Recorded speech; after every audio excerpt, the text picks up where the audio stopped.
questions as to the President's last State of the Nation address? Well, he did a very good x-ray of the situation. He projected the infrastructure achievements. He also projected the problems he faced. And we don't have to discount it. A man is also measured in terms of the problems he encountered. I kept telling everybody that aside from that, Atta Akyea never encountered COVID.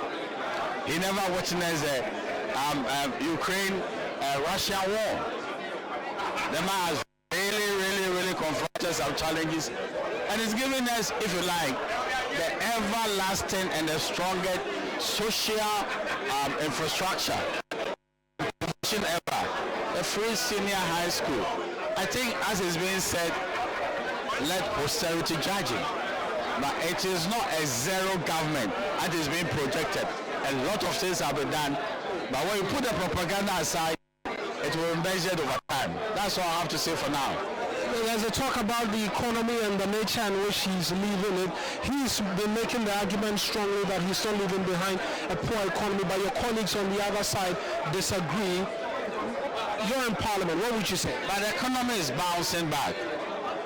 You see, a lot of things have happened that were of infrastructure rollout. You might talk about huge infrastructure rollout which can affect debt sustainability. But essentially, if you measure the infrastructure is left behind, it will be paid over time. And it's better to have infrastructure which will be paid over time than should be zero rated when it comes to infrastructure. I've never heard that Kwame Nkrumah did Agenda 111, that every district in the realm should have a hospital.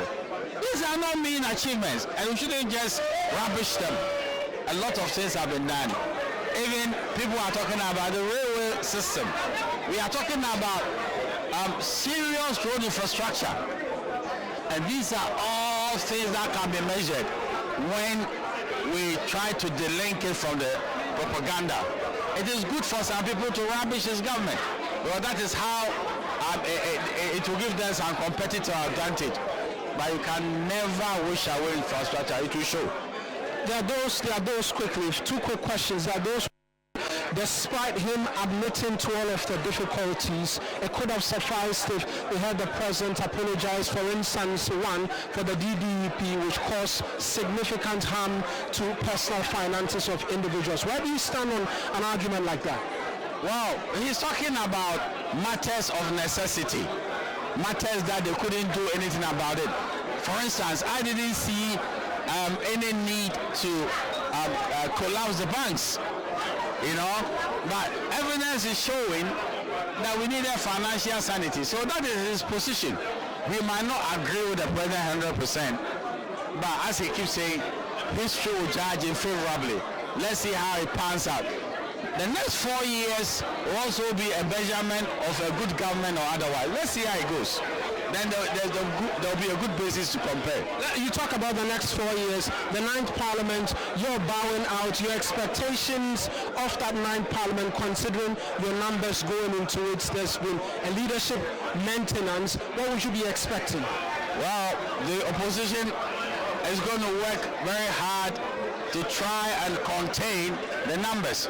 It seems to me that now it's autopilot or a conveyor belt.